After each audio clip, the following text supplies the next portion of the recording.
The Kethur Void had no stars. It contained no planets. It held nothing that made sense to anyone who looked upon it.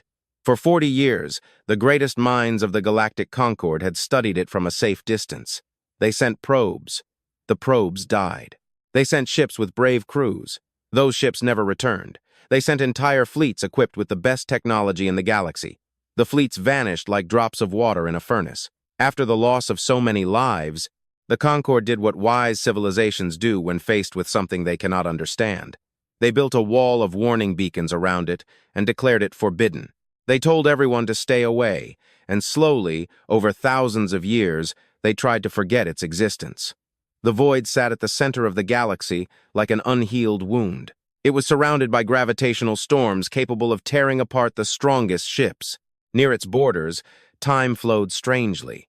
Some ships grew 1,000 years older in a second, while others returned with crews who hadn't aged at all, even though centuries had passed outside. The energy fields around it burned with colors that did not exist in any known language. The ancient races of the Concord believed the void was a remnant of the architect's beings who were thought to have created all life in the galaxy billions of years ago. No one had ever seen an architect. No one knew what they looked like or where they had gone. But every ancient text, every old legend, every strange artifact that could not be explained was attributed to them. The architects became the answer to every unanswerable question, and the Kethur Void was their greatest mystery. Ambassador Ftol was old even by the standards of his species, the Kethuri. His kin lived for thousands of years, and he had spent most of his life serving the Concord. He had seen empires rise and fall. He had watched young species master space travel while old ones faded into extinction. Nothing surprised him anymore, until one morning when an emergency alert flashed on his screen. He sat in his office on the Concord Station Prime, scanning mundane reports on trade disputes and border conflicts. The alarm cut through everything. It originated from within the Kethur Void. Vital stared at the screen, his 4 eyes blinking slowly, one pair after another. It had to be a mistake. The beacon codes identified the ship as the Wandering Meridian, a human research vessel that had vanished 3 years ago. The humans had reported it lost during a routine survey. Everyone assumed the crew was dead. But here was their signal, coming from a place where no signal should exist. Vital summoned his assistant. "Verify this beacon," he said. "Verify it 10 times. There must be an error." There was no error. The beacon was real, and it was moving. The Wandering Meridian wasn't just alive inside the void. It was coming out. News spread through the Concord like wildfire. Within hours, every major race knew what was happening. Reactions ranged from disbelief to panic and cautious interest. The oldest races were the most troubled. They had built their entire understanding of the universe around the idea that the void could not be survived. If a human ship had done it, everything they believed was wrong. The Concord assembled a fleet to intercept the emerging ship. 12 heavy cruisers from 6 different races gathered at the edge of the Forbidden Zone. They were armed with the most powerful weapons in the galaxy, not because they expected to fight humans, but because they feared what might come out with them. Vital watched from the command ship as the Wandering Meridian emerged from the chaos. The human ship was small compared to the cruisers. It was built for research, not war. Its hull was covered in strange markings that made no sense. Burn patterns spiraling inward rather than outward, as if fire had been drawn to the ship instead of repelled by it. There were scratches and dents that seemed to shift when you looked directly at them. And on the front of the ship, glowing with a soft light, was a symbol that made Vital's blood run cold, the seal of the architects. It was the same symbol that appeared in ancient temples and on artifacts, billions of years old, a sign that no living creature had ever been able to reproduce. "All ships, hold position," Vital ordered. His voice was steady, but his hands trembled. "Do not fire unless attacked. Open a communication channel." The channel opened with a crackle of static. Then, a calm, clear human voice spoke. "This is Captain Elena Vasquez of the Wandering Meridian. We have returned from the Kethur Void. We request permission to approach and dock at the nearest station." Vital realized he had forgotten how to speak. The captain of one of his cruisers, a warrior of the Vorai named Fesk, broke the silence. "Human ship, you will hold position and prepare for inspection. You will answer our questions. You will explain how you survived in the Forbidden Zone." There was a pause. When Vasquez spoke again, there was something in her voice Vital could not identify. It could have been amusement, or perhaps empathy. We found what you were hiding from yourselves. The words hung in the silence. Before anyone could respond, the external cameras focused on the bow of the ship. The seal of the architects pulsed with light, and every sensor on every ship in the fleet went dark for exactly 1 second. When the sensors came back online, nothing had changed, but every member of every crew knew that something had just happened. Something had just looked at them. Captain Elena Vasquez sat in the command chair of her battered ship and waited. She was tired in a way that sleep could not fix. 3 years inside the void had changed her. It had changed them all. The 47 crew members who survived were not the same people who had left the Earth colony on New Valencia so long ago. She remembered the day they fell into the wormhole that had appeared out of nowhere during a routine asteroid scan. One moment they were mapping rocks, the next, they were somewhere else, somewhere impossible. The Kethur Void had tried to kill them from the first second. The laws of physics Vasquez had studied in school did not apply there. Gravity pulled in directions that shouldn't exist. Light bent in ways that hurt to look at. Time flowed differently from one room to the next. Hours could pass in engineering while days passed on the bridge. Any other race would have perished, and the old races of the Concord had undoubtedly perished again and again for 40 years. But humans were different. Humans were too stubborn to know when they were defeated. Vasquez had gathered her crew on the first day and told them the truth. "We are in a place that shouldn't exist," she said. "Our instruments don't work. Our maps are useless. And everything we know about space travel is wrong. But we are still alive. And as long as we are alive, we can figure this out." They figured it out slowly, painfully, with countless mistakes, near deaths, and moments of pure terror. They rewired the ship hundreds of times, testing different configurations until something started to work. They invented new ways of navigating based on intuition and guesswork rather than mathematics. They learned to trust their instincts even when their instruments told them they were wrong. And somewhere in the middle of all that struggle, they encountered the Whisper. Vasquez didn't like to think about the Whisper. It was too big, too strange, too far beyond her understanding. It wasn't a being in the traditional sense. It was more like a voice that came from everywhere and nowhere. It spoke in feelings and images more than words, and it had chosen them. Why? Vasquez still didn't know. The Whisper had watched their struggle in the void for almost a year before making contact. When it finally spoke to her, its first words were, "You do not give up." That is unusual, that is interesting. Then, the Whisper helped them not by making it easy, but by offering hints. A suggestion to turn left instead of right, a warning of a gravitational anomaly ahead. Small things that added up to survival. In return, it asked questions, endless questions about humanity, about Earth, about what it was like to be mortal and fragile yet continue to try. Vasquez answered as honestly as she could. She told the Whisper about human history, about their wars and art, and their infinite curiosity. She told it how humans had almost destroyed themselves a dozen times, but always pulled back from the edge. She told it about love and fear, about hope, and all those tangled emotions that moved her species forward. The Whisper listened, and in the end, it gave them a gift. "You will deliver a message," it said. "The galaxy needs to know what is coming. You are the ones who will tell them." Vasquez didn't want to be a messenger. She wanted to go home, see her family again, sleep in a real bed, and forget the void existed. But she couldn't refuse. The Whisper had shown her what was coming. The darkness on the edge of the galaxy, the thing that had made even the architects run and hide. 50 years. That was how much time they had. Perhaps less. Now she was back in normal space, surrounded by alien warships pointed at her with enough firepower to destroy a small moon.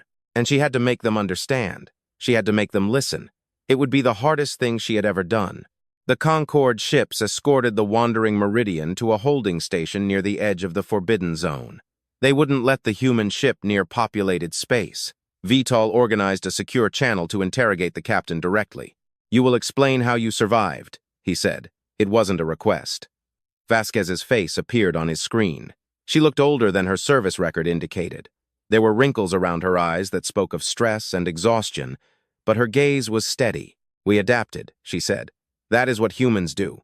You build your ships to master the universe. We build ours to survive in it." Vital didn't understand. The void destroys everything. Our best ships with our best technology couldn't last for more than hours.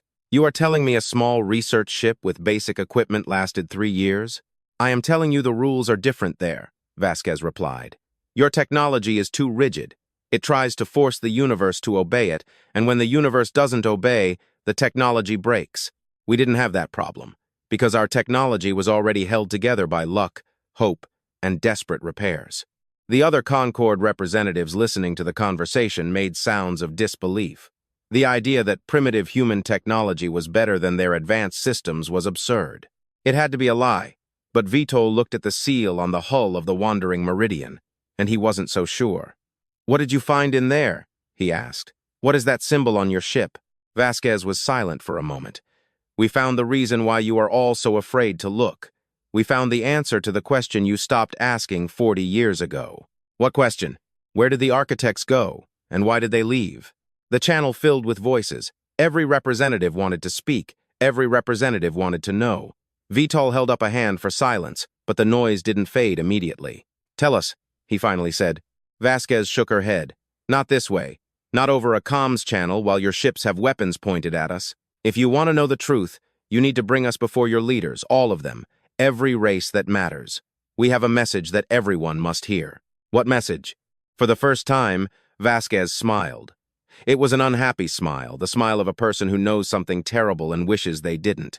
"A warning," she said. "You have about 50 years to prepare. After that, nothing I say will matter, because there will be no one left to listen." The channel went dead. Vitol stared at the human woman on his screen and felt something he hadn't felt in centuries: fear. The Concord had existed for over 100 years. It had survived wars, plagues, and catastrophes that had claimed billions of lives. It had grown from a handful of species to over 400, spreading across the galaxy like a single living creature. But looking at the human captain with her tired eyes and her terrible knowledge, Vitol suddenly realized that everything he knew, everything he had built his life on, was about to change. The Wandering Meridian hung in space, battered and scarred but unbroken. The seal on its hull continued to glow with a soft light. And somewhere deep within the ship's systems, something ancient was waiting. The whisper had made its choice. The message would be delivered. The galaxy would learn the truth, whether it wanted to or not.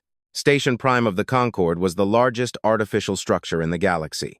It floated in the void between 3 star systems, far from any planet or sun. Its builders had chosen the location carefully. They wanted the station to belong to everyone and no one.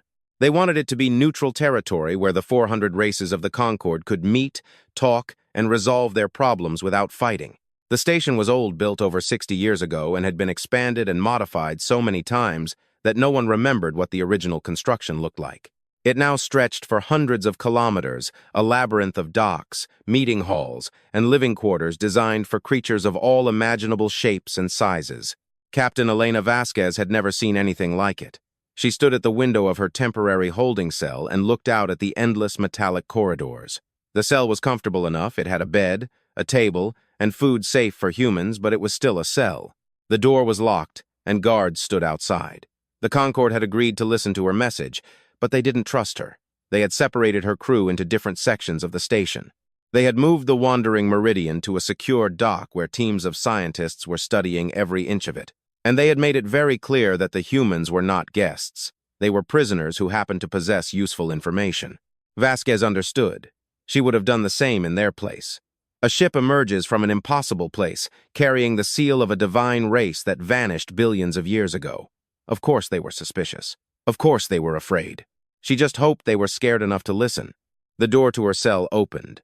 Ambassador Vitol entered, followed by 2 guards who were clearly nervous about being so close to a human. Vasquez almost laughed. She was one woman in a cell. They had warships capable of destroying planets, yet they were afraid of her. "The High Tribunal has agreed to hear you," Vitol said. "Tomorrow, you will appear before the representatives of every major race in the Concord. You will explain what happened in the void. You will tell them everything. And if I refuse?" Vitol's 4 eyes blinked slowly. "That would be unwise. There are many who believe you should be executed as a precaution. They think you might be infected by something from the Forbidden Zone. They think you might be a threat." "I am a threat," Vasquez said quietly, "just not in the way they think." She turned away from the window to look directly at the ambassador. He was tall and slender, covered in gray scales that changed color slightly depending on his mood. Right now they were a dark, bruised blue, which she suspected meant anxiety. "Your people studied my ship," she said. "What did they find?" The technology is unusual. Your engineers made modifications that shouldn't have worked. They connected systems in a way that defies our understanding. The ship should have been torn apart 100 times, but it wasn't. No, it wasn't. Vital paused. They also found logs. 3 years of sensor data, ship journals, personal diaries, everything your ship experienced in the void. Vasquez felt a cold knot form in her stomach. They had watched them. Some of them, most of them, requested psychological support after viewing the last log of your chief engineer. Vasquez closed her eyes. She knew which log he was referring to. The day they finally made contact with the Whisper, the day their lives were changed forever. The records will help them understand, she said. But that won't be enough. The tribunal needs to hear it from me. They need to see who we have become. Who have you become? Vasquez opened her eyes. For a moment, just a brief flash, something else looked through them. Something older and stranger than any human vessel should be able to contain. Then it vanished and she was just a tired captain again. Tomorrow, she said. I will explain everything tomorrow. The High Tribunal gathered in the Chamber of Voices, a massive amphitheater at the heart of Station Prime. The chamber was designed to hold representatives of hundreds of species simultaneously. The seats curved upward in semicircles, rising toward a ceiling that displayed a live image of the stars outside. The acoustics were perfect. A whisper in the center of the room could be heard clearly in the highest seat. Elena Vasquez stood in that center, surrounded by more aliens than she had ever seen in one place. They were of every imaginable form. Some were tall and slender like Vital. Some were low and round.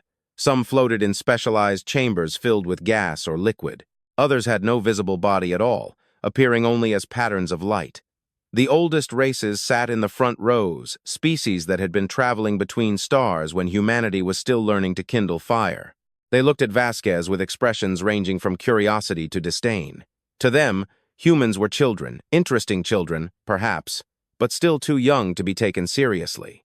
Behind them sat the younger races, species that had joined the Concord in the last few million years. Many of them watched Vasquez with open interest. Humans were newcomers, just like them. They understood what it was like to be dismissed by the elder powers. At the very top of the chamber, in the honorary seats from which everything could be seen, sat the senior council.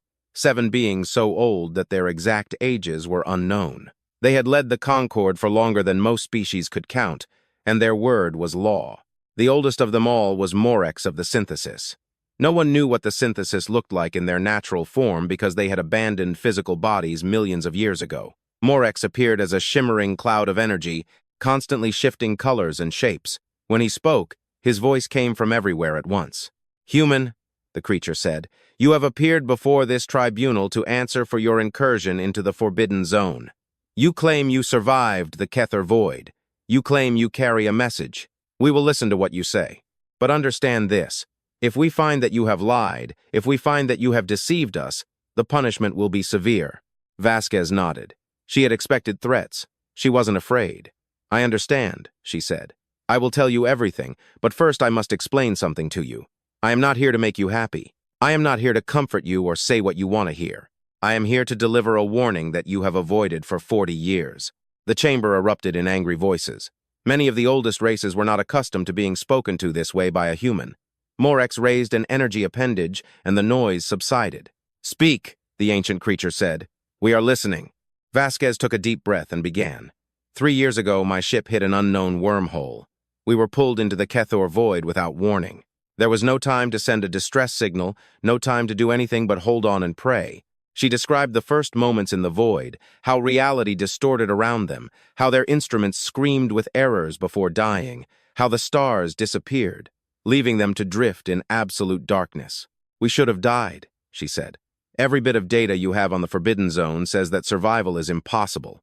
And for the first few days, we almost proved that data right. We lost 3 crew members in the first week.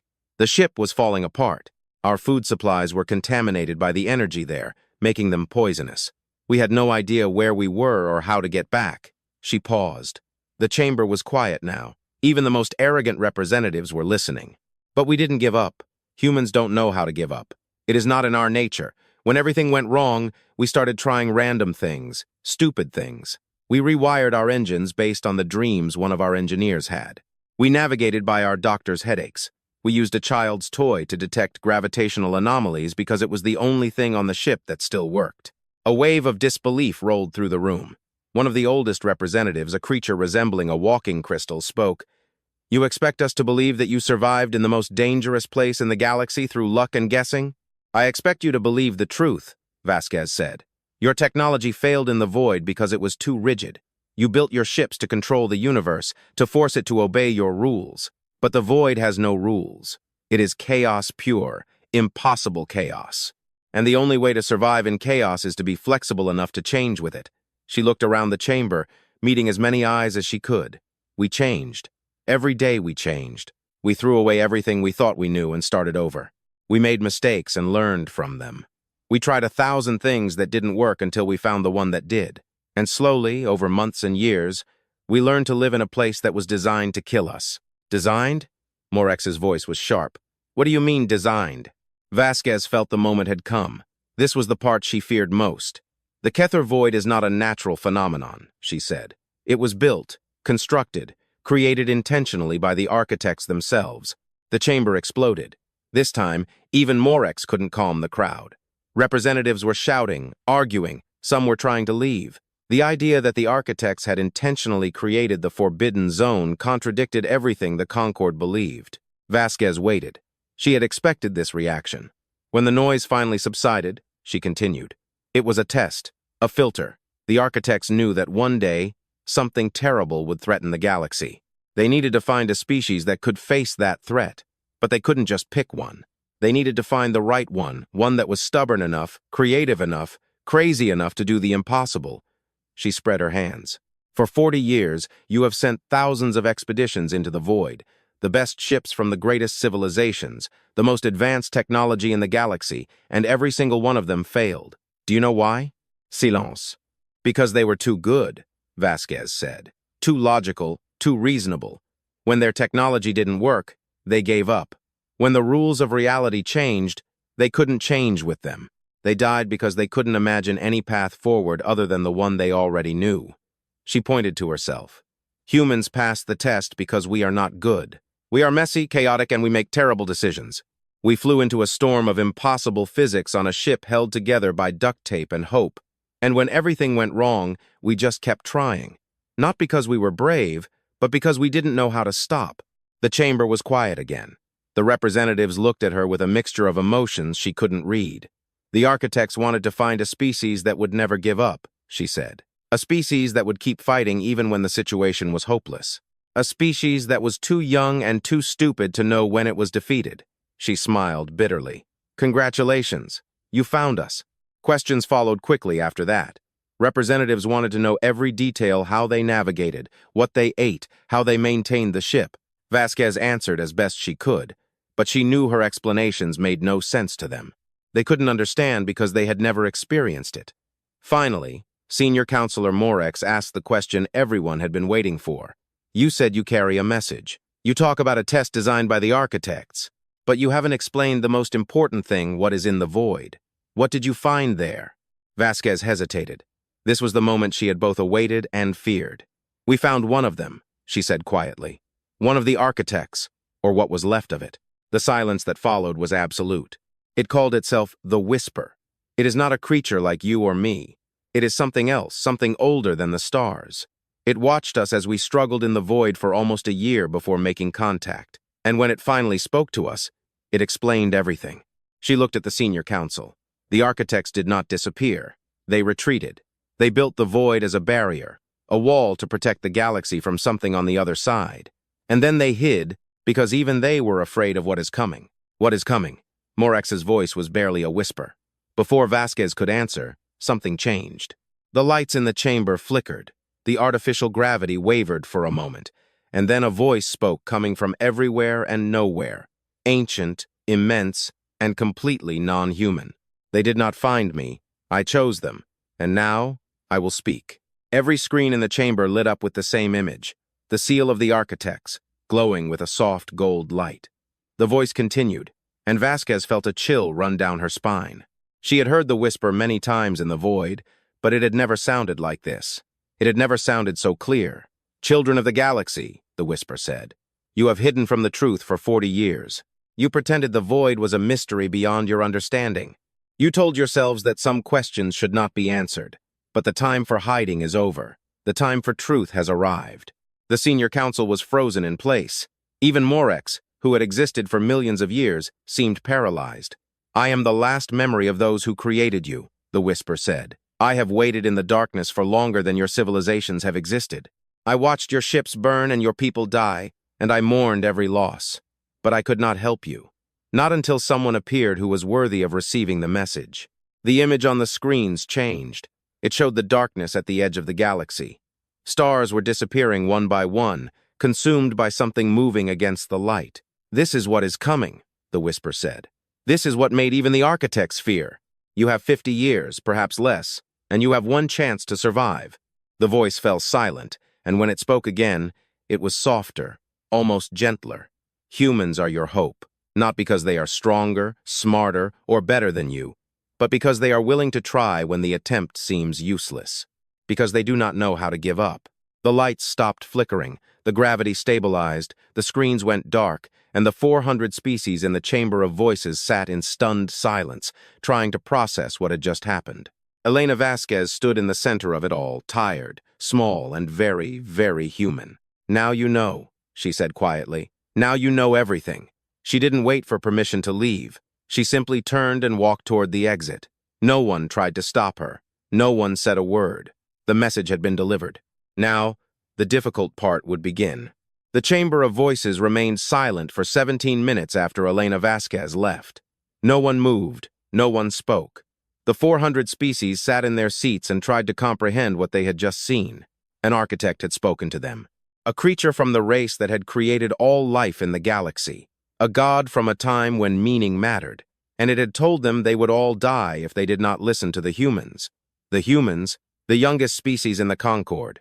Those who had been in space for barely 200 years. Those whom the oldest races considered curious children who had wandered into an adult conversation. Morex's senior council was the first to move. The shimmering cloud of energy that made up his body rippled through 100 colors in rapid succession, the equivalent of a human panic attack. Morex had existed for over 50 million years. He had seen civilizations rise and fall like waves on a shore. He had seen the birth and death of stars. Nothing had ever scared him before. He was terrified. "Clear the chamber," Morex ordered. "The senior council will hold a private session. All other representatives are dismissed." There were protests, of course. The younger species wanted to know more. The older races wanted to deny what they had seen. But the guards were already moving, gently but firmly directing everyone to the exits. Within an hour, only the 7 members of the senior council remained. They gathered in a small room behind the main hall, designed for confidential conversations with walls that blocked all known forms of surveillance. They sat around a round table made of material older than most stars. "This cannot be true," said Tessera the Immortal, a being who had once been organic but had transferred her consciousness into a mechanical body billions of years ago. "Architects are myths, stories we tell to explain what we don't understand." "The symbol on the human ship was Real," replied Vithara, "a representative of the Kefi and a distant relative of Ambassador Vital. Our scientists confirmed it. The seal matches every ancient artifact we have ever found. It is authentic. Perhaps the humans found an artifact somewhere," suggested Haverin from the assembly, "a collective consciousness existing in thousands of bodies. Perhaps they are deceiving us." "To what end?" asked Maths. "What would they gain by pretending to meet an architect? They are the youngest and weakest species in the Concord. If they wanted power, there would be easier ways to get it." The council fell silent. They all knew Morex was right. The humans had no gain from this deception, and the voice that had spoken in the chamber had seemed real. It had seemed ancient. It had seemed like something that existed before the universe had rules. "We need to interrogate the crew again," said Luminara of the Lightweavers, a species existing partially in dimensions other races could not perceive. "The captain told us what happened, but there are 46 other survivors. We need to hear their stories." "Agreed," said Morex, "but we must be careful. If the whisper truly exists, if it truly chose humans to deliver its message, then they may be more dangerous than they appear. We cannot risk harming them or angering whatever force protects them." The council spent hours arguing. They reviewed the logs of the Wandering Meridian. They studied the strange modifications the human engineers had made to their ship. They analyzed every word spoken by Captain Vasquez. By the end, they were no closer to understanding what had happened. But they all agreed on one thing. The humans were telling the truth. Something impossible had occurred. Something had changed everything they knew about the universe, and something terrible was approaching. In her temporary cabin on Station Prime, Elena Vasquez sat with her crew and waited. They had been reunited after the tribunal, allowed to share a common space while the Concord decided what to do with them. It was better than being in separate cells, but it still wasn't freedom. Her chief engineer, Marcus Webb, slept in the corner. He had pushed himself too hard during their years in the void and had never fully recovered. His hair had turned gray during the journey, even though he was only 34. Sometimes he talked in his sleep, muttering equations that did not exist in any textbook. Her doctor, Priya Sharma, examined the other crew members one by one. She was checking for signs of the changes that had been occurring in all of them since they met the Whisper. At first, it was small things, dreams that seemed to predict the future, a sense of knowing things they shouldn't know, a feeling of connection to something vast and ancient lurking at the edge of their minds. Lieutenant Commander James Rodriguez sat next to Vasquez. His eyes were fixed on the door. "They are afraid of us," he said quietly. "The guards, the representatives, even the senior council. They look at us as if we carry a disease." "We carry something," Vasquez replied, "just not a disease." Rodriguez turned to look at her. He had been her second in command from the beginning. He had stood beside her through every impossible moment in the void. He had trusted her with his life. But lately, even he was starting to wonder what was happening to them. "Captain," he said slowly, "do you know what the Whisper did to us?" Vasquez was silent for a long time. She had avoided this conversation, hoping that if she didn't talk about it, it wouldn't be real. "It gave us pieces of itself," she finally said. "Knowledge, understanding, the ability to perceive what we shouldn't perceive. It isn't complete. It's like a word on the tip of your tongue that you can't remember. We know things, but we don't always know that we know them." "Is that why I have dreams about the darkness?" Rodriguez asked. "The thing on the edge of the galaxy?" "Yes. And the things I see when I close my eyes? The structures, the equations, and patterns that don't make sense? It's real, James. It's parts of the technology the architects used. The Whisper put them in our heads so we could share them when the time came." Rodriguez let out a long sigh. "So, we are not just messengers. We are repositories, living archives, something like that." Vasquez managed a tired smile. "I'm sorry. I should have explained sooner, but I wasn't sure you would believe me. Captain, I flew through the void for 3 years. I saw space fold in on itself. I talked to a creature older than the stars. At this point, I'll believe anything." The door opened before Vasquez could reply. Ambassador Vital entered, followed by 2 guards. His gray scales shimmered with shades of blue and green, which Vasquez had learned meant a complex mix of emotions. "The senior council has reached a decision," he said. "They want to talk to the Whisper again. They have questions that only it can answer." Vasquez stood up. "That is not how it works. The Whisper does not take orders. It speaks when it decides to speak. Then perhaps you can ask it on our behalf?" "I can try, but I cannot promise anything. The Whisper is not our pet. It is not our servant. It decided to help us, but that doesn't mean it will do what we want." Vital's scales shimmered. "Then what does it want?" Vasquez pondered the question. She had asked the Whisper the same thing many times during their journey through the void. The answer had never been simple. "It wants us to survive," she finally said. "All of us, every race in the galaxy. It watched the architects build everything we have, and it loved what they created. When they left, when they hid from the darkness, the Whisper remained to guard their legacy. It waited 40 years for someone to continue their work, and it chose humans for the task. It chose us not because we were the best, it chose us because we were willing." Vital seemed to think. "The Council has prepared a list of questions. Questions about technology, defense, nature, the threat we face. If the Whisper truly wants us to survive, surely it will answer these questions. Perhaps. Or perhaps it will decide that giving us the answers would be too easy. The Whisper believes in the struggle. It believes that growth comes from overcoming obstacles, not from avoiding them. If we want its help, we must earn it." "How?" Vasquez looked steadily at the ambassador. "By proving that we deserve it, by showing that we are ready to change, to adapt, to become something more than we are. The architects faced the darkness and failed. The Whisper thinks that perhaps, if all the races of the galaxy work together, we will find a way to succeed where they couldn't. That seems like a lot of faith to place in uncertain hopes. That is all faith is, Vasquez replied. Believing in something without knowing for sure. The Whisper believes in us. The question is, can you believe too? The council's questions were presented to the crew of the Wandering Meridian. Vasquez gathered her people and explained what was required. Then, they did something that caused the guards great discomfort. They joined hands and closed their eyes.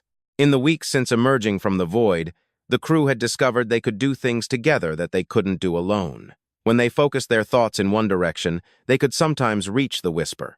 It was like trying to catch a dream. Sometimes it worked, and sometimes it didn't. This time, it worked. The room turned cold, the lights flickered, and then the Whisper spoke not through any machine or screen, but directly into the minds of everyone present. You have questions? Ambassador Vatol nearly fell. He had observed from a safe distance and was not prepared for the voice in his head. The guards had similar reactions, only the human crew remained calm. We need to know about the threat, Vasquez said aloud. What is coming? Where does it come from? How can we fight it? There was a pause. When the Whisper answered, its voice carried the burden of billions of years of memory. The architects called it the Absence. It is not a creature, nor a fleet, nor an army. It is a void, a hunger, a nothingness that consumes everything. It came from beyond the edge of the universe, from a place where existence itself is different. It spreads like a disease, devouring stars and planets and all life. Nothing the architects built could stop it. Nothing they tried could even slow it down. Then how did they survive? Asked Vital, finding his voice. They did not survive. They fled. They created barriers, walls, and traps to slow the Absence. They gave their lives to buy time. And in the end, the few who remained retreated to a dimension where the Absence could not reach. They are still there, sleeping, hoping that someone will find a way to put an end to the threat forever. You said we have 50 years, Vasquez said. How do you know? I feel its approach. The Absence moves slowly but never stops. It was traveling toward this galaxy even before your species arose. It will arrive, and when it does, everything you have built will be destroyed. The room was very quiet. Is there any hope? Asked Dr. Sharma. The voice was a barely audible whisper. Hope is always there. That is the first lesson the architects learned. Even when everything seems lost, even when defeat is inevitable, hope is always there. The universe is vast and full of possibilities. The architects believed that somewhere, somehow, there is a way to stop the Absence. They never found it, but they never stopped believing that it existed. And you think we can find it? Asked Rodriguez. A handful of humans who can barely travel between stars? Not you alone, all of you. Every species in this galaxy. The architects were powerful, but they were also lonely. They did not trust others with their knowledge. They did not ask for help. They tried to face the darkness alone, and they failed. Perhaps if you work together, you will succeed where they could not. There was a long silence. Then Vasquez asked the question that had been burning in her mind from the very beginning. Why us?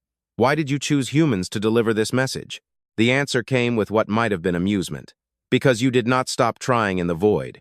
Your technology failed. Your knowledge failed. Your plans failed. But you did not fail. You kept trying new things, making mistakes, learning. The old races of the Concord have forgotten how to fail. They have become so wise that they can no longer grow. You are young enough to still believe in the impossible. That is your greatest strength. The voice began to fade. There is more that I can teach you, knowledge gathered by the architects over billions of years, but I cannot simply give it to you. You must earn it by proving that you are ready to receive it. Humans have taken the first step. Now, the rest of the galaxy must follow. Then the presence vanished. The room warmed up. The lights stopped flickering. The guards looked at the human crew with an expression of total confusion. Vasquez opened her eyes and released the hand she was holding. Well, she said quietly, now they know. The senior council received the message of the whisper with a mixture of fear and disbelief. Some of them wanted to dismiss it as a trick or a hallucination, but they had all felt the presence in the room. They had all heard the ancient voice in their heads. They knew, whether they wanted to or not, that it was real. Over the next few days, the council argued over what to do. Some insisted on immediate action, create new weapons, strengthen defenses, prepare for war. Others insisted on caution, learn more about the threat before committing resources, study the enemy before fighting it. The humans were kept in comfortable but limited conditions. They weren't trusted, not yet, but they were no longer treated as prisoners. They were treated as something new, something for which no one had a category. Morex came to talk to Vasquez alone on the 5th day. The ancient creature appeared in her cabin as a soft glow of light, careful not to disturb the resting crew members. "I have existed for 50 million years," Morex said. "I remember when your species was young. I remember when your planet was a ball of molten rock without life. In all that time, I have never felt what I felt when the whisper spoke." "What did you feel?" Vasquez asked. "Small," the creature replied. "For the first time in millions of years, I felt truly small. The architects created everything. I know my species, my civilization, the stars themselves, and they were destroyed by something even more powerful. What hope remains for any of us against such a force?" Vasquez sat on the edge of her bed and looked at the glowing cloud that was Morex. "May I tell you a story?" she asked. The creature flashed with curiosity. "Please." "When I was a little girl, my family lived on a colonial world called New Valencia. It was a beautiful place, farms, forests, and wide-open skies, but it was also dangerous. The local fauna included creatures called storm wolves. They were pack hunters, fast and deadly. When they came for the livestock, the farmers couldn't do anything. The wolves always won." She paused, remembering. One day, the wolves became even worse. They weren't just taking livestock anymore, they were attacking people. The Colonial Council decided to evacuate. They said staying was too dangerous. Most people agreed, but not everyone. There was an old farmer named Miguel Santos. He had lived on that world for 40 years. He said he wouldn't let some animals drive him out of his home. Everyone told him he was crazy. Everyone told him he would die, but he stayed anyway. "What happened?" Vasquez smiled. "He died, actually. 6 months later, the wolves finally got to him. But here is the interesting part. Before he died, he figured out how to fight them. He studied their patterns, found their weaknesses, developed methods to drive them away. He wrote it all down and sent it to the Colonial Council." She looked at Morex. A year later, the colonists returned. They used Miguel's methods. They fought the wolves and won. New Valencia exists today, full of farms, families, and children who will never have to be afraid. Miguel Santos saved them not by winning, but by trying. The ancient creature was silent for a long time. "You are telling me that failure is acceptable if we learn from it. I am telling you that trying is always worth it, even if you don't achieve success. The architects failed, but they left behind knowledge, warnings, and defenders like the Whisper. We have 50 years to develop what they started. Perhaps we will fail too. Perhaps the absence will destroy everything. But if we don't try, we have already lost." A faint pulse of Morex flowed through a spectrum of colors Vasquez had never seen before. "You are a very unusual species," the creature said finally. "I am beginning to understand why the Whisper chose you. Does this mean the Council will help us? It means I will speak on your behalf. The decision is not mine alone, but I believe that the galaxy must unite or it will fall apart. And if uniting means following the lead of a species that has been traveling between stars for only 200 years, the creature fell silent. Then so be it." Vasquez felt a wave of relief. It wasn't a victory. It wasn't even hope, but it was a beginning. That had always been enough. Just a beginning. The Concord did not fall immediately. It cracked slowly, like ice on a frozen lake when spring begins. The first cracks appeared within days of the Whisper's revelation. By the end of the first month, entire sections of the galactic government threatened to collapse. The problem was faith. Some species believed everything the Whisper said. They wanted to act immediately, start preparations for the coming darkness. Others refused to accept that an ancient voice from the Forbidden Zone could be trusted. They demanded proof. They demanded evidence. They demanded anything that would allow them to return to the comfortable certainty they had known before the dawn. And then there were those who believed the Whisper but blamed the humans for bringing its message. These were the most dangerous of all. Orthodoxy was the first formal faction that emerged. It was led by the oldest race's species that had been traveling between stars for millions of years. They had built their entire identity around being the wisest and most advanced civilizations in the galaxy. The idea that primitive humans had succeeded where they had failed was impossible for them to accept. "Humans are poisoned," declared High Priest Verena of the Eternal Light, addressing a gathering of orthodoxy supporters. "What they call the Whisper is not an architect. It is a trap demon. It has poisoned their minds, and now it seeks to poison ours. We must destroy the human ship, execute the crew, and seal the Forbidden Zone forever." His words found eager listeners. Many species had never liked humans. They were too loud, too emotional, too unpredictable. Their sudden rise to importance seemed wrong, seemed unearned. Surely there had to be some trick, some deception, some explanation that would return everything to its place. Pragmatists formed in response. This faction believed the threat was real and that preparations had to start immediately. They didn't care about bruised pride or ancient hierarchies. They cared about survival. "We have 50 years," said Admiral Vitoll, who had become one of the leaders of the pragmatists. He had spent weeks studying the evidence and concluded that the humans were telling the truth. 50 years to understand the threat that destroyed the architects themselves. "We cannot afford to waste time on politics and pride. We must work together. Otherwise, we will die separately." A third faction called themselves the Ascendants. They consisted of younger species who had long been considered second-class members of the Concord. For them, the Whisper's choice of humans was not a catastrophe. It was a liberation. "The oldest races have held us down for too long," said Speaker Myers of the collective, addressing a gathering of Ascendants supporters. "They told us we were too young, too primitive, too unworthy to share their knowledge. Now we know the truth. They are not wise, they are just old, and the universe has chosen new champions." The Ascendants rallied around humanity, hoping to use their rise for their own benefit. Some genuinely believed in the human mission. Others simply saw an opportunity. Elena Vasquez watched all of this from her position in the center of the storm. The Concord had finally released her crew from detention, but freedom brought complications. She couldn't walk down a corridor without being stopped by supporters, protesters, or just curious creatures who wanted to see the humans who had met an architect. Her crew was changing in ways that worried her. The gifts the Whisper had left in their minds were becoming stronger. Chief Engineer Marcus Webb could look at alien technology and instantly understand it without study or training. Dr. Priya Sharma could feel sickness in living creatures from a distance. Lieutenant Commander James Rodriguez knew things he shouldn't know, facts about distant events that came to his mind like memories he had never created. And Vasquez herself, she felt the presence of the Whisper at the edge of her consciousness, waiting, watching. Sometimes, when she was very tired or very stressed, she heard its voice offering guidance. She never knew if the guidance was real or if she was just going crazy. 6 months after their return from the Void, the situation reached a crisis. The Concord's backdoor team attempted to kidnap the crew of the Wandering Meridian. They came at night, using stealth technology to bypass the station's security systems. The team was good. They were professionals who had been doing such work for centuries.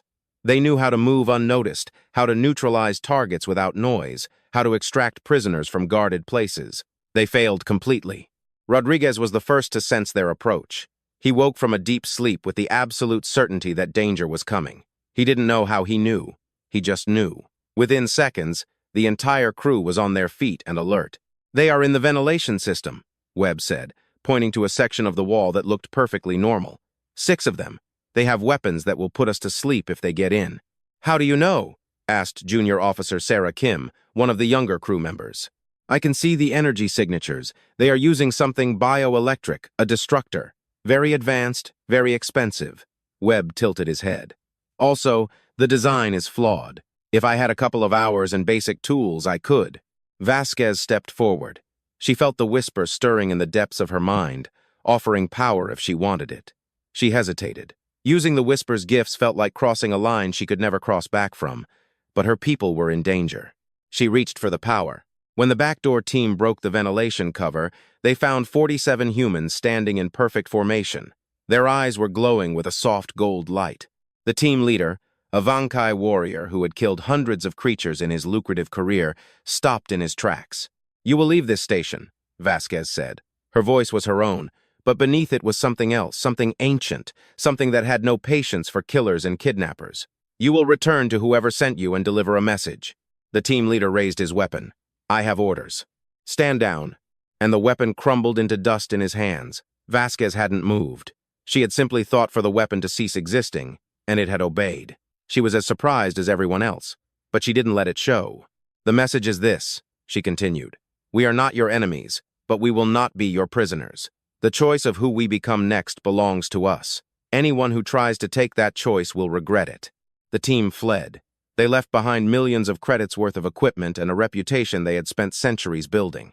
Within hours, every race on the station knew what had happened. The galaxy's fear grew. Morex came to Vasquez the next morning. The ancient creature appeared in her cabin. His light flickered with what she had learned to recognize as alarm. "What you did last night changed everything," the creature said. "The orthodoxy demands your immediate execution. The pragmatists are defending you but are losing support. The ascendants want to use you as a weapon. Everyone is afraid." Vasquez sat heavily on a chair. The power she had used left her empty and strange. "I didn't want to," she said. "I just wanted to protect my crew. I understand, but the galaxy does not. They see humans who can destroy weapons with a thought. They see a species that, 6 months ago, was unremarkable, suddenly possessing power rivaling the oldest races. They are terrified. What should I do?" Morex was silent for a long time. "Tell me the truth. What is happening to you and your crew?" Vasquez thought about lying. She thought about giving a comforting answer that would make everyone happy, but she was too tired for lies. "The Whisper is changing us," she said. "It gives us pieces of itself, knowledge, abilities, ways of understanding the universe we never had before. We are becoming. I don't know who we are becoming. Something between human and architect, perhaps. Something new. And you can control it? Sometimes. Not always. Yesterday, I acted instinctively. If I had thought about what I was doing, I probably couldn't have done it. But when my people were in danger, the power just flowed. This is concerning. I know." The ancient creature moved closer. His light dimmed to a soft glow. "Elena, I have been watching your species since you learned to kindle fire. I have seen you grow from simple animals to space travelers in what seems like a heartbeat. You are remarkable in your adaptability, in your willingness to change. But this transformation you are undergoing goes beyond anything I have seen before." Vasquez looked up. "Are you afraid of us too?" "I worry for you," Morex replied. "The gifts of the Whisper have a price. The architects who received similar gifts eventually became something other than they were. They gained great power but lost the connection to what made them who they were. I don't want that to happen to humanity. How can we avoid it? By never forgetting who you are. By holding on to your humanity even when you become something greater. By never letting the power become more important than the people you are trying to protect." Vasquez thought about this for a long time. "The Whisper chose us because we never gave up," she finally said. "Because we kept trying even when everything seemed hopeless. That stubbornness, that refusal to quit, that is the essence of who we are. As long as we hold on to that, I think we will be fine." "I hope you are right," Morex said. "For all of our sakes." The political crisis continued to worsen in the following weeks. The orthodoxy became bolder in its attacks on humanity. They spread rumors that the humans planned to conquer the galaxy. They claimed the Whisper was an evil spirit that had possessed the crew of the Wandering Meridian. They called for war. The pragmatists tried to maintain order, but their influence was waning. With each day, more species chose a side. With each day, the cracks in the Concord grew wider. Then the Ascendants did something unexpected. They invited the humans to join them. "We are building a new alliance," Speaker Myers told Vasquez during a secret meeting, "that is not tied to the old hierarchies. The younger races are tired of being treated like children. We want to create something better, and we want you to be part of it." Vasquez carefully studied the alien leader. Myers was a member of the Collective, a species that shared consciousness among many bodies. The creature before her was, in fact, a dozen individuals thinking as one. Their offer seemed sincere, but she had learned to be careful. "What would that mean?" she asked. "Joining your alliance?" "It would mean standing together. Your abilities, our numbers, our resources. We could challenge the oldest races. We could force them to share their knowledge, their technology. We could create a galaxy where every species is equal. And the threat? The absence that the Whisper warned about?" Myers fell silent. "We believe it is real, but we also believe it is far away. We have 50 years to prepare. There is time to change the political order first." Vasquez shook her head slowly. "You are making the same mistake as everyone else. You view the warning as a problem for later. But the Whisper gave us 50 years, not because that is the time we have for arguing. It gave us 50 years because that is the time we have for work. The work would go faster if we controlled the resources. No, the work would go faster if we stopped fighting each other and started cooperating. Sorry, Speaker. I appreciate your offer, but I cannot be part of a political revolution. My job is to help the galaxy survive, not to help one faction defeat another." Myers was silent for a long time. "You may regret this decision, Captain. The oldest races will not welcome you, no matter what you do. At least with us, you would have had allies.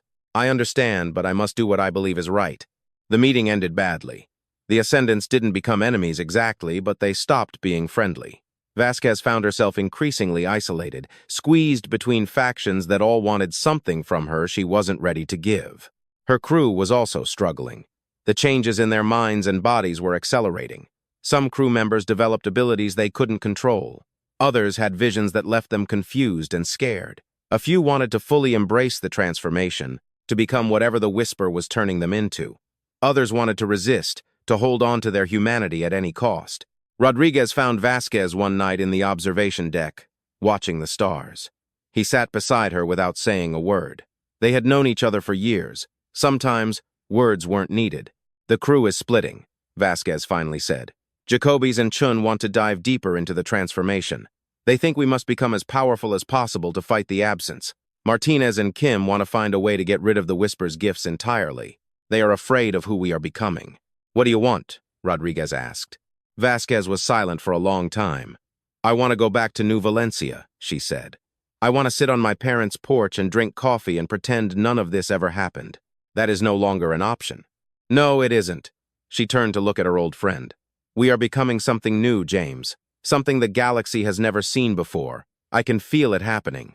The question is, will we become what saves everyone, or what makes everything worse? We can choose, I think. The Whisper shows us possibilities but doesn't force us to go down any specific path. We still have free will. We can still decide what kind of beings we want to be." Rodriguez nodded slowly. "Then we choose to be the good guys. Just like that." Despite everything, Vasquez smiled. "Just like that. It won't be easy. Nothing ever is easy, but that's okay. Easy is boring." They sat side by side in comfortable silence, watching the stars sweep past the station's viewports. Out there, in the darkness between galaxies, the absence was moving toward them. Out there somewhere, the architects were sleeping, waiting to see if their creations would succeed where they had failed. And here, on a station full of arguing politicians and terrified aliens, a small group of humans was trying to figure out how to save everyone. The odds were terrible. The tasks were impossible. The enemy was beyond anything they could imagine, but they were still going to try because that was what humans did. 2 years had passed since the Wandering Meridian emerged from the Kethur Void. 2 years of chaos, transformation, and desperate preparation. The galaxy was not the place it had been before the humans brought their message. The Concord had not fallen, but it had changed beyond recognition. Old power structures were gone. The oldest races no longer controlled everything. Younger species had risen to take their place beside them, and in the center of this new order stood humanity, transformed into something no one entirely understood. Elena Vasquez, now Admiral Vasquez, though she still hated the title, stood on the bridge of the horizon, the first ship built using the knowledge the Whisper had shared. It was larger than any human ship before it, but still small compared to the warships of the oldest races. Its hull was covered in patterns that seemed to shift and move symbols that channeled energy from dimensions most species could not perceive.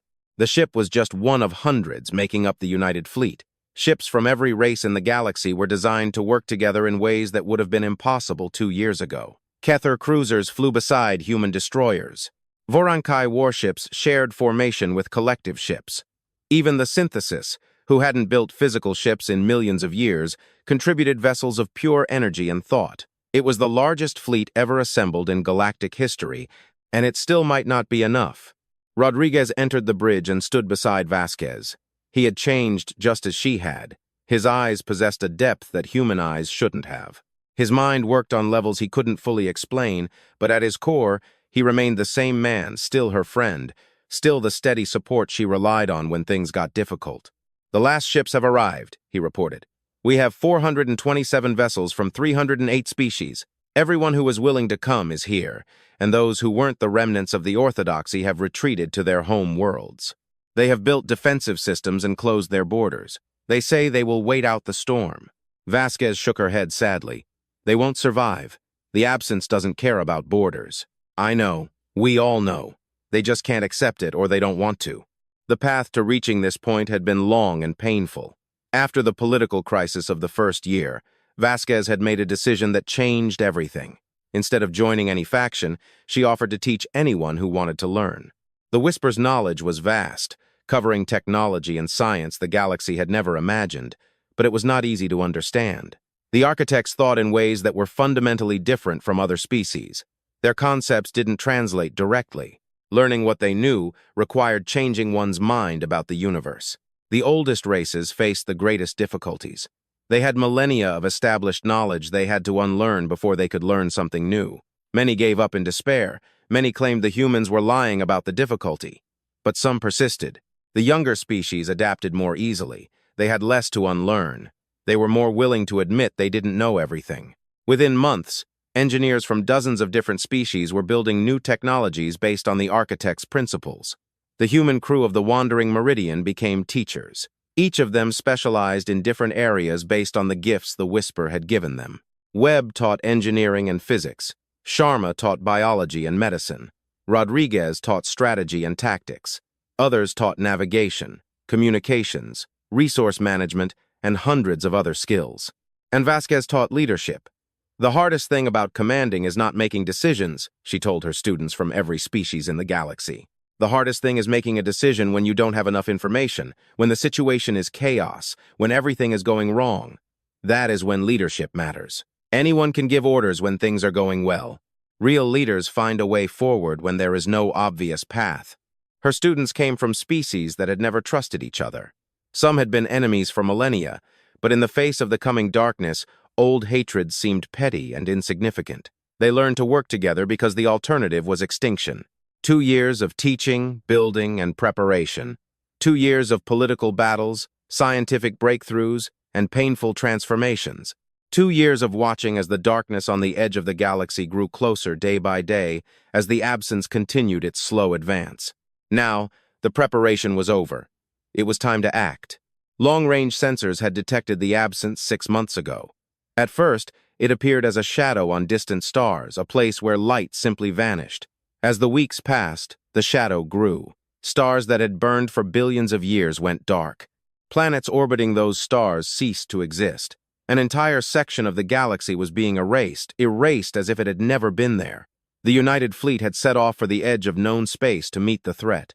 Behind them were trillions of lives, the accumulated achievements of thousands of civilizations, everything that made the galaxy worth saving. Before them was something that made even the architects fear. Vasquez turned to address her bridge crew. They came from 7 different species. Some had bodies, some were energy beings, some existed partially in other dimensions. They were the strangest group of officers ever to serve on a ship together. "Are all stations ready?" she asked. "Engineering ready," Webb said from his place at the technical console, surrounded by holographic displays showing the status of every system on the ship. "Medical ready," said Sharma from a station she had designed herself, capable of treating patients of any known species. "Tactical ready," said Rodriguez. His eyes shimmered with streams of data only he could see. "Communications ready," said Ninkim, who had grown into one of the best communications officers in the fleet. "Navigation ready," said a Vankai officer named Beezer, the great-grandson of the warrior who had been the first to challenge Vasquez's right to speak before the tribunal. One by one, the final confirmations arrived. When the last one came in, Vasquez felt a moment of pride that surprised her. 2 years ago, these species would never have worked together. Now, they functioned as a single entity, trusting each other with their lives. She opened a channel to the entire fleet. "This is Admiral Vasquez to all ships. You know why we are here. You know what we face. The absence is an enemy that destroyed the architects, the beings who created all life in this galaxy. It has been moving toward us for billions of years, and now it has finally arrived." She paused, gathering her thoughts. "I will not lie to you. We do not know if we can win. The architects were more powerful than us, and they lost. Everything they built, everything they learned, was not enough to stop the absence. Maybe nothing will be." Another pause. "But we have something the architects didn't have. We have each other 308 species from every corner of the galaxy working together for the first time in history. Old enemies standing side by side, former rivals fighting as allies."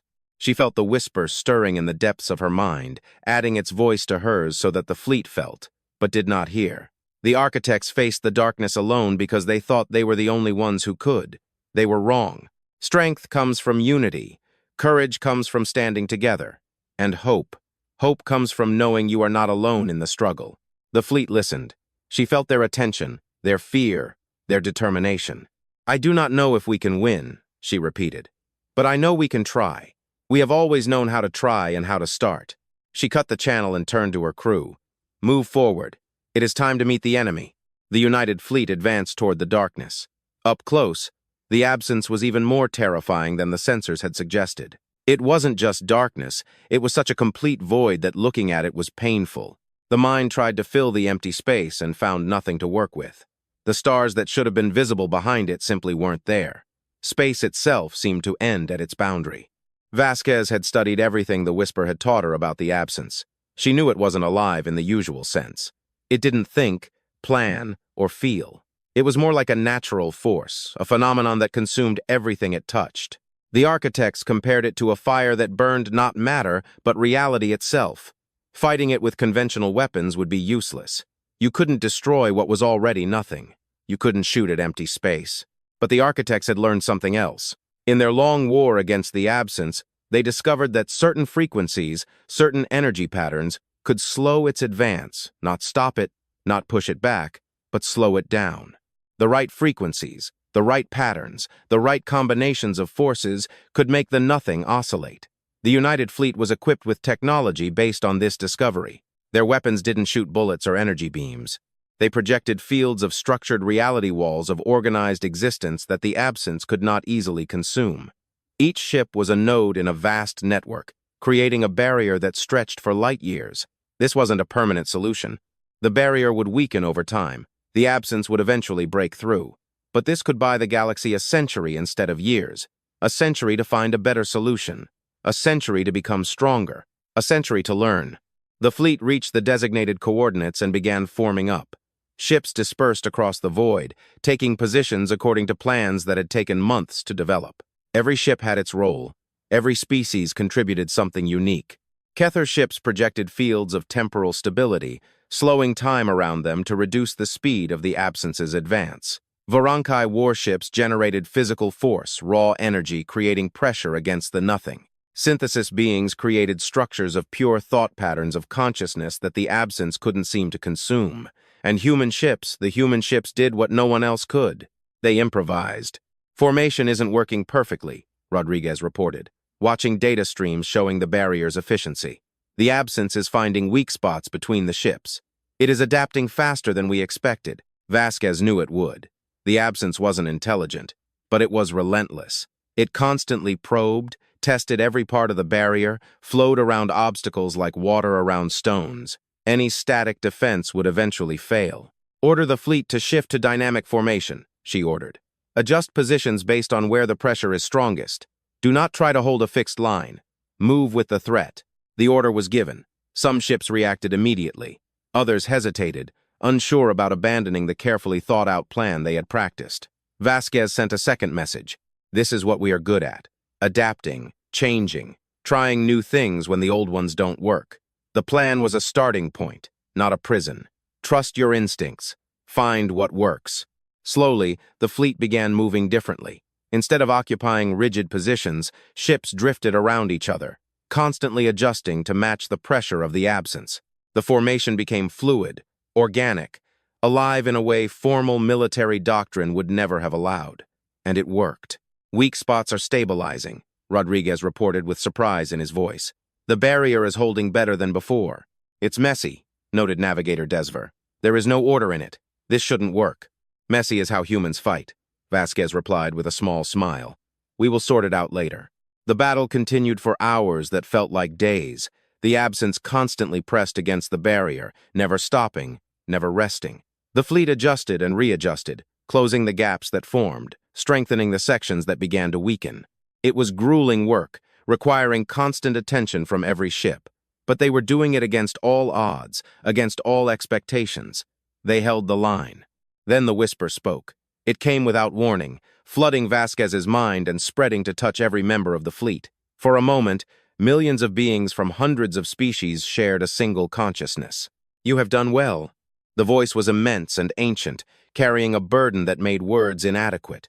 The architects created you to grow, learn, and become something greater than they were. They hoped that one day, their children would succeed where they had failed.